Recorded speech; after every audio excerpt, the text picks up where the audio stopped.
2025년 봄, 화려한 조명이 머리 위로 폭포처럼 쏟아지는 인기 토크쇼 녹화장. 개그맨들의 재치 있는 멘트에 자동으로 터지던 웃음과 박수는 단 한 문장에 순식간에 얼어붙었다. 그날 늘 미소와 유쾌함만을 노래하던 트로트 황태자 김용빈이 카메라를 똑바로 바라보며 저는 제 아버지의 이름을 숨기고 살아왔습니다 라고 털어놓는 순간 스튜디오는 물론 대한민국 전체가 심장을 놓쳤다. 조명은 멎은 듯 어둑했고 관객석의 누군가는 숨조차 잊었다. 전설적 작곡가 그 이름이 들려오자마자 포털 검색어는 붉게 타올랐고 SNS 타임라인은 폭풍우에 휩쓸린 바다처럼 요동쳤다. 90년대를 황금비드로 물들인 천재 작곡가는 수백만 장을 찍어낸 히트메이커이자 숱한 스캔들의 화신이었다. 발라드와 댄스, 록을 가리지 않는 무한한 재능은 박수갈채를 받았지만 무책임한 관계와 동료와의 불화, 지독한 자기 파괴적 생활은 언제나 조명 뒤편에 검은 그림자를 드리웠다. 대중은 그의 멜로디를 사랑하면서도 동시에 그에 대한 혀끝의 비난을 멈추지 않았다. 그런데 바로 그 문제가 많은 천재가 김용빈의 친부라니. 국민들은 충격으로 말을 잃었다. 영원한 선량함의 상징이었던 가수가 논란의 씨앗을 품고 태어났다는 사실에 누군가는 손가락질했고 또 누군가는 모성의 헌신을 떠올리며 눈시울을 적셨다. 어머니의 이야기는 더 처연했다. 평범한 대학생이던 그녀는 를 만나 짧고 화려했던 사랑의 불꽃을 남겼지만 임신 사실을 알리자 남자는 뒤돌아섰다.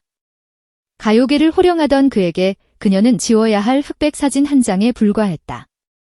홀로 아들을 품에 안고 맞선 세상은 눈물과 시련뿐이었지만 그녀는 어린 용빈의 손을 잡고 단 한마디를 새겨 넣었다. 아들아, 제발 그 사람처럼 살지 마라. 그 경고는 부드러운 자장가이자 차가운 명령으로 긴 세월 동안 김용빈의 가슴에 깊은 홈을 남겼다. 학교 운동장에서 아버지 자랑이 오가는 점심시간이면 소년 용빈은 벚꽃잎처럼 가벼운 웃음으로 거짓말을 지었다. 집으로 돌아오면 새벽까지 목이 쉬도록 노래를 불렀다.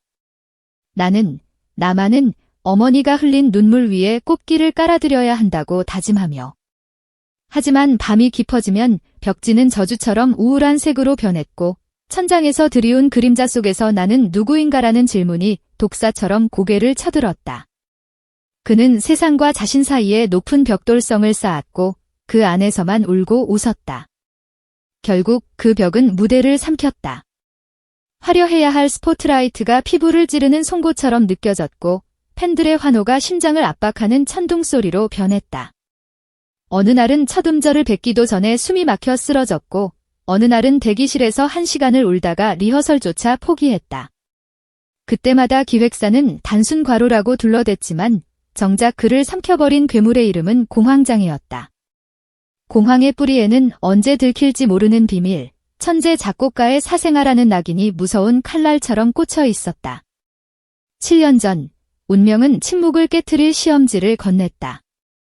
단 한 번도 만나지 못했던 아버지가 위독하다는 소식이 바람에 실려왔다. 평생 부정했던 존재를 만나는 그 길은 가시밭이었고 복도 끝 병실 문 앞에서 그는 떨리는 손으로 문고리를 감쌌다.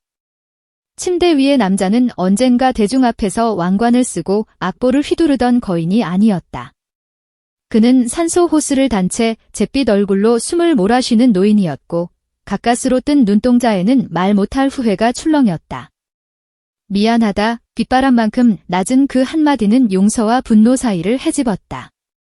김용빈은 입술을 깨물었다. 그 한마디로는 채워지지 않을 시간의 골짜기, 어머니가 흘린 피눈물, 자신의 무너진 밤들이 순식간에 떠올랐다. 그러나 모굴대까지 차오른 절규는 결국 터져나오지 않았다. 그는 의자처럼 굳어있다가 무릎이 꺾이듯 병실을 뛰쳐나왔다. 한때 원망으로 달궈졌던 마음은 복잡한 연민과 비어버린 슬픔으로 뒤섞였고 그 뒤엉킨 감정은 그를 한동안 음악에서 멀어지게 만들었다. 세상은 그 공백을 이해하지 못했다. 기자들은 사라진 트로트 스타의 행방을 추적했고 팬들은 무대가 없는 밤마다 허물을 삼켰다. 김용빈은 20곳 없는 작은 원룸에서 악보 대신 일기장을 펼쳤다. 나는 결국 누구를 용서해야 하는가? 그 문장은 수백 번 반복되었고 잉크는 울컥울컥 번졌다. 그는 깨달았다. 미워해야 할 대상은 아버지가 아니라 그 사람의 피가 흐른다는 이유로 스스로를 질책해온 자기 자신이었다. 그 자각이 번갯불처럼 가슴을 쪼개자 마침내 그는 노래가 아닌 언어로 세상 앞에 서기로 했다. 그리고 오늘 7년간의 침묵을 끝내는 고백이 전파를 탔다. 눈빛은 두려웠지만 입술은 단단했다. 저는 천재 작곡가의 아들입니다. 그러나 동시에 저를 지켜준 어머니의 아들이기도 합니다. 스튜디오는 눈물샘이 터진 듯 울음바다로 변했다. MC조차 멘트를 잊지 못했고 카메라 감독은 흐려진 시야를 손등으로 닦았다. 방송이 끝나기도 전에 실시간 댓글엔 잘했다, 얼마나 힘들었냐는 위로가 폭포처럼 쏟아졌다. 기이한 일이 벌어졌다. 몇 달 전 발매됐지만 빛을 보지 못했던 그의 자작곡 그 사람이 오히려 역주행을 시작한 것이다.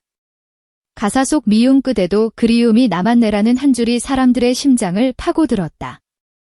음원 차트는 초록색 화살표로 도배되었고 노래방에선 평일 새벽까지 그의 목소리를 따라 부르는 이들이 끊이지 않았다. 노래는 상처를 드러내는 칼날이면서 동시에 상처를 봉합하는 바늘이었다. 이제 김용빈은 과거의 그림자를 등에 지고도 그 위에 새로운 햇살을 그리려 한다. 그는 전국 투어 무대마다 친부의 이름을 숨기지 않을 것이며 어머니의 당부를 무대 위 축복으로 승화시키겠다고 선언했다. 각종 인터뷰에서 그는 말한다. 제가 겪은 이야기가 누군가의 아픔을 덜어줄 수 있다면 그걸로 족합니다. 그 목소리는 과거보다 한층 낮고 깊어졌고 거기에 실린 떨림은 오히려 사람들의 마음을 더욱 단단히 붙잡았다. 우리는 지금 상처로부터 탄생한 진짜 이야기를 듣고 있다. 이것은 한 스타의 비극이 아니라 자기 혐오를 넘어선 인간 승리의 서사다. 김용빈이라는 이름은 이제 단지 화려한 무대를 수놓는 트로트 가수가 아니다. 그는 과거를 직시함으로써 미래를 노래하는 이야기꾼이자 우리 모두의 숨은 상처를 비추는 거울이 되었다. 7년의 침묵을 깨고 울려 퍼진 한마디 고백이 수많은 사람들의 굳은 마음을 녹이고 있다. 눈물은 흘러도 괜찮다. 그 눈물이 끝내 우리를 더 단단히, 더 따뜻하게 이어줄 테니까. 무엇보다 깊게 울린 것은 어머니의 눈물이었다. 고백이 나간 직후 그녀는 조용히 아들의 손을 잡았다. 이제 됐다. 우리 아들. 그 짧은 문장에 30년 세월이 꾹 눌려 있었다. 어린 시절 새벽 인력시장으로 향하던 좁은 골목에서 손을 놓치지 않으려 애쓰던 모자의 그림자가 떠올랐다. 어머니는 세상의 비난 앞에서 아들을 지켰고 아들은 끝내 어머니를 세상의 한가운데로 모셔냈다. 두 사람의 눈빛이 스튜디오 불빛보다 환하게 부서지던 그 순간 시청자들은 화면 너머로 가족이라는 말의 무게를 다시 느꼈다. 방송 이후 제작사는 다큐멘터리와 자서전을 제안했고 팬들은 거리마다 현수막을 걸어 응원했다. 콘서트 예매 페이지는 오픈 3분 만에 매진, 국내는 물론 해외 교포사회에서도 추가 공연 요청이 쏟아졌다. 상처를 노래하는 남자라는 수식어는 가수에겐 최고의 훈장처럼 반짝였다.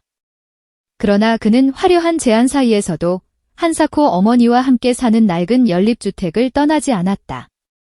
사라져버린 지난 시간을 대신해 그는 매주 일요일이면 어머니와 재래시장에 나가 손수 장을 봤다. 사람들은 그런 소탈함에 더 크게 환호했다. 반면 작곡가의 이름 역시 다시 수면 위로 떠올랐다. 한때 그를 향해 돌을 던졌던 이들은 이번 사태를 계기로 천재였지만 불행했던 인간이라는 새로운 프레임을 고민하기 시작했다. 음악 프로듀서들은 전설로만 전해지던 미공개 데모 테이프를 복원하려 애썼고 후학들은 그의 화성 전개를 탐구하며 역사적 가치를 재평가했다. 아이러니컬하게도 아들의 고백은 부자 모두에게 뒤늦은 화해와 재탄생의 문을 열었다. 세상은 비난과 용서를 동시에 품고 서로를 비추는 거울처럼 반짝거리기 시작했다. 그래서 지금 우리는 마침표가 아닌 쉼표 앞에 서 있다. 김용빈의 노래는 아직 끝나지 않았고 아버지의 오래된 멜로디 역시 새 숨을 고르고 있다. 어머니의 말처럼 그 사람처럼 살지 말라는 당부는 이제 그 사람을 뛰어넘어라는 격려로 바뀌었다. 그리고 그 여정에는 무대를 넘어 우리 각자의 삶이 겹쳐진다. 혹시 아직도 말하지 못한 상처가 가슴 한구석을 짓누르고 있다면 김용빈의 노래를 따라 작은 입술 떨림이라도 내보자. 당신의 7년, 17년, 혹은 평생의 침묵이 오늘 밤 한 줄기 멜로디를 타고 세상 밖으로 흘러가길. 그리하여 언젠가 우리 모두가 자신을 껴안고 괜찮다고 노래할 수 있길 바라며 이야기는 계속된다. 당신도 느끼고 있는가? 이 가슴을 흔드는 대서사시가 우리에게 주는 메시지는 거창한 대단원도 하이노트의 폭발도 아니다. 그것은 야은 새벽 공기처럼 조용히 속삭인다. 지금 당신의 진실을 사랑하라 별처럼 빛나는 성공도 태풍 같은 스캔들도 결국은 한 사람의 삶이라는 드라마를 완성하는 작은 조각들일 뿐이다. 그 조각들이 맞물려야만 비로소 눈부신 모자이크가 된다. 그러니 두려워하지 말고 자신의 비밀과 마주하라. 김용빈이 그랬듯 울고 떨고 그러나 끝내 노래하라. 그 노래가 누구의 귀에도 닿지 않더라도 최소한 당신의 마음은 돌아올 집을 찾을 테니. 그리고 언젠가 익숙한 하모니가 아닌 당신만의 진심이 울려 퍼질 때 세상은 또 한 번 감탄과 눈물로 답할 것이다. 이 글을 읽고 있는 당신도 지금 이 순간 숨죽여 삼킨 고백이 있다면 조용히 가슴을 두드려보자. 어쩌면 그 두드림이 드럼의 첫 박자가 되고 심장의 울림이 거대한 관객석을 흔드는 저음이 될지도 모른다.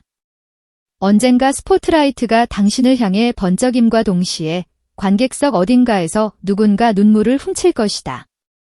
그 눈물은 당신의 진실이 누군가의 상처를 보듬었다는 증거다. 그렇게 우리 모두가 서로의 이야기 속에서 살아 숨쉬며 또 다른 7년의 침묵을 깨워내길 바라며 막 내린 커튼 뒤에서 새로운 막이 올라간다.